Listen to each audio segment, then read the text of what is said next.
Olá, meu nome é Clarissa Ramalho, eu sou professora da UNILA, sou professora de roteiro no curso de cinema e hoje a gente está aqui para mais uma charla com o convidado Daniel Gonçalves, que é diretor do filme Acessibilidade, é o seu segundo longa e a gente está aqui para conversar com ele um pouco. Daniel, bem-vindo, eu queria te parabenizar pelo filme e pela ousadia de trazer um tema como esse, que quase ninguém fala para o cinema.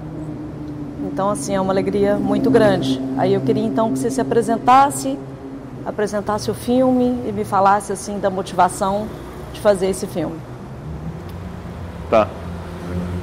Bom, eu sou o Daniel Gonçalves, tenho 40 anos, moro no Rio de Janeiro. Acessibilidade é o meu segundo longa. E é um filme sobre sexualidade e pessoas com deficiência. E a ideia do filme surgiu durante a montagem do meu primeiro longa. O meu nome é Daniel.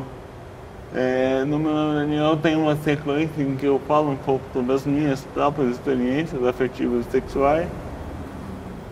E aí das conversas que eu tive com o Vinícius da Simão, que montou o filme comigo, a gente teve a ideia de fazer um filme só sobre isso, porque já naquela época, a partir das minhas vivências, de vivência de outras pessoas com deficiência que eram conhecidas minhas, a gente já entendia que o quão tabu era falar sobre esse tema. E foi daí que veio a ideia. Pois é. Agora, é um filme que, assim, eu fiquei muito impactada, muito impressionada, assim, com... E eu brinco, né, desde o início que eu falei da ousadia, mas qual ousadia mesmo? Porque, assim, diferentemente do primeiro longa, que é Meu Nome é Daniel, você apresenta no primeiro longa, assim, várias imagens de arquivo, uma história mais intimista, mais pessoal, a partir das suas experiências ali contadas, e a gente começa a te conhecer um pouco, né? Pelo menos assim, entender o que se passa. E de repente chega no segundo filme, eu te vejo como um dos personagens, né? Junto daqueles todos outros que você entrevistou. E assim, de uma forma muito ousada, porque você me traz, de repente, você me parece assim nu. Sabe, assim, de peito aberto, sem pensar duas vezes, imagino eu, assim, sem esse pudor ou o que quer que seja, e é tipo assim, olha, esse sou eu, e eu tô aqui para me mostrar. Então, assim, eu queria que você falasse disso, assim, como foi? Assim, é curioso você falar disso, né, entre aspas, né, dessa falta de pudor e tal, mas eu já ouvi de algumas pessoas sobre o meu Daniel que acham um filme muito corajoso. E de fato eu acho que mas porque eu escondi, eu não falei de muito pouca coisa, né? O meu nome é Daniel de 2018, então tem 6 anos mais ou menos. Então, ele era um retrato muito fiel, muito fidedigno de mim até 6 anos atrás, mais ou menos, né? E eu não me lembro, né, no meu nome é Daniel, de ficar com isso, tal coisa eu não vou falar. Acho que a partir do momento que eu me predispus lá atrás fazer um filme sobre a minha vida, pra mim não fazia muito sentido esconder alguma coisa, sabe? Lógico, tiveram algumas coisas que eu omiti pra melhorar a narrativa, tipo, eu não falo que por exemplo, que eu cheguei a fazer uma faculdade de biologia antes de fazer jornalismo, porque isso atravancava um pouco a narrativa e não precisava, né, de entrar tanto nesse detalhe. Mas a minha colocação no acessibilidade, ela não foi de primeira. Eu me lembro, o filme ele foi gravado em 2 etapas, uma em 2018 e outra em 2022. Em 2018 eu fiz basicamente entrevistas com 12 ou 13 pessoas, eu incluído nessas 12 ou 13 pessoas. E aí a gente montou um teaser com essas entrevistas, com essas primeiras entrevistas, começamos a mandar o filme para alguns laboratórios. E aí do primeiro laboratório que a gente participou, que foi o Visões Lab, ligado ao Visões Periféricas lá no Rio, surgiu o interesse da Globo. Aí negociamos durante mais ou menos um ano, até que a Globo entrou no projeto em janeiro de 2020. Em março veio a pandemia e as coisas todas pararam, ficaram um pouco estagnadas. Quando eu volto ao projeto em janeiro de 2022, aí já com dinheiro para fazer e tal, a primeira coisa que eu fiz, o primeiro movimento foi ir para a ilha de edição com o Vinícius, para a gente poder assistir aquelas entrevistas que já tinham sido feitas e ver o que estava faltando, né? O que precisava, o que a gente precisaria gravar mais. A gente sabia que tinha alguns perfis de pessoas que a gente não tinha gravado, que a gente achava importante gravar. Mas ali, né, editando aquelas primeiras entrevistas, e até no primeiro corte do filme, eu não me via muito como personagem, né, tipo como entrevistado do filme, né, porque eu já tinha feito um longa só sobre a minha história. E eu falei, cara, tem tanta história mais legal, né, não mais legal que a minha, mas tão interessante quanto, que eu achei melhor eu não entrar como entrevistado. E aí a gente fez um primeiro corte e o Eduardo Valente foi nosso consultor de montagem. E aí a gente mandou o filme para ele assistiu. E aí um dos comentários que a gente fez foi: Daniel, acho que você precisa se colocar no filme de alguma maneira, porque é importante que o público saiba que você é um diretor e que você também tem uma deficiência, né? Porque eu acho que isso o fato de eu ter acho que só o fato de eu também ter uma deficiência foi o que acho que me fez conseguir aqueles depoimentos tão francos, né, tão verdadeiros. E aí eu não queria aparecer muito como personagem. Aí, depois de umas 2 semanas pensando, eu escrevi aquela narração inicial e fiz aquele plano em que eu apareço no banheiro e que, muito embora eu não diga, oi, eu sou o diretor, acho que quem tem ali 2 ou 3 neurônios consegue sacar que eu tô ali, que eu sou o diretor. Então foi muito nesse lugar. E aí eu apareço naquele primeiro plano dentro do banheiro e depois eu volto naquele mesmo banheiro com umas imagens mais em close minhas. Que foi uma maneira também de dar uns respiros pro filme, né? Porque a estrutura do filme é inspirada nos documentários do Coutinho, né? Sim. Que são pessoas falando sobre um mesmo tema, mas as entrevistas não têm uma ligação direta entre elas, né? Só que ali a gente viu que precisava de uns respiros, né? Porque alguns depoimentos são muito fortes, né? Sim. Então, às vezes as pessoas precisam de um tempo para processar aquilo que foi dito e tal. E aí, não só essas minhas entradas lá no banheiro me filmando em close, como todas as outras performances, acho que servem um pouco para dar dá uma leveza, dá uma leveza, sabe? Dá uma leveza pro projeto, muito pro bonita. Filme. Muito bonita. E aí eu acho que o filme ele tem tem momentos que ele é mais pesado, tem momentos que ele é mais leve, tem momentos que as pessoas ficam tensas, sentem raiva de alguma maneira, mas tem outros momentos que as pessoas riem. Então eu acho que ele é como se fosse uma montanha russa, né, de emoções, né? Tem pontos mais pesados, pontos mais leves. E acho que é isso que faz o filme ser tão potente mesmo, né? Eu ouvi de muitas pessoas que as pessoas saem com a cabeça fritando, né? Em inglês, né? A primeira exibição dele foi em Los Angeles e várias pessoas falaram que estavam com a mind blown, né? Que seria com a cabeça explodindo. E acho que é bem isso. Eu acho que as pessoas não saem do cinema igual entraram depois de assistir o filme. Dificilmente elas saem como entraram.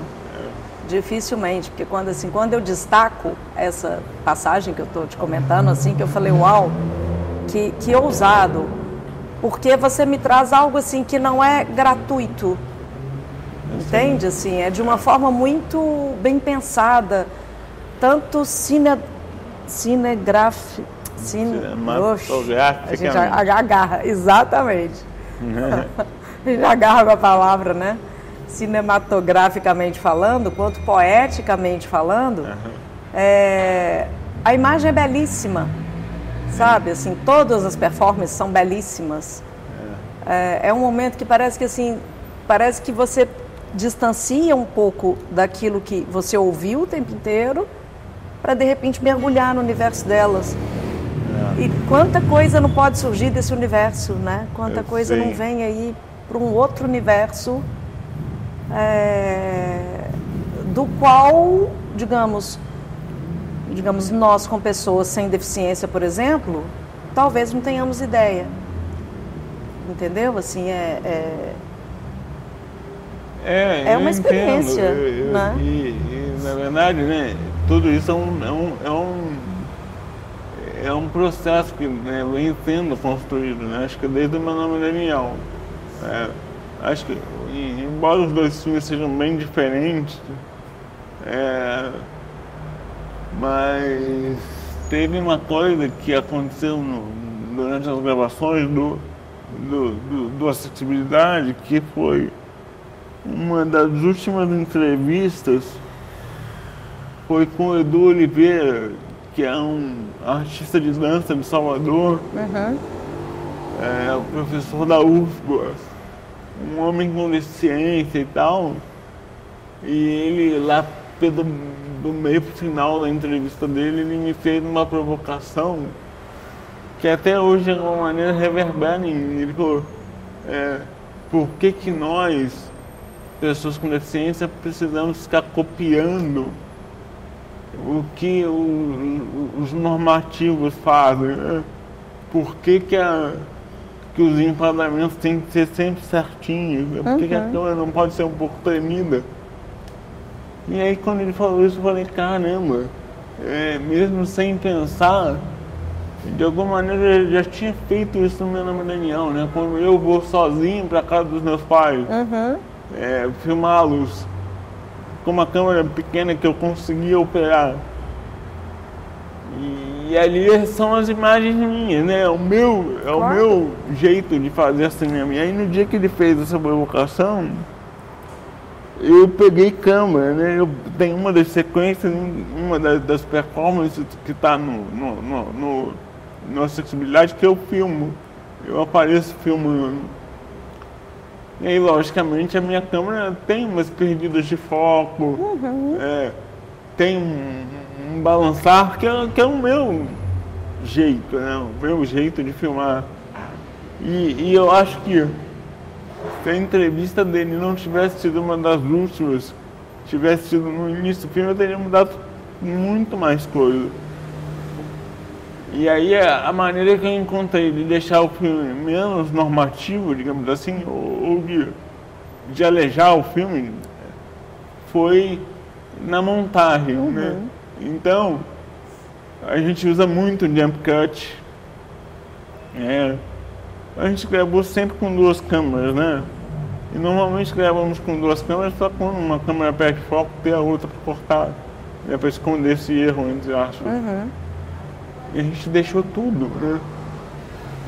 Então tem hora que a câmera dá um foco varia um pouco,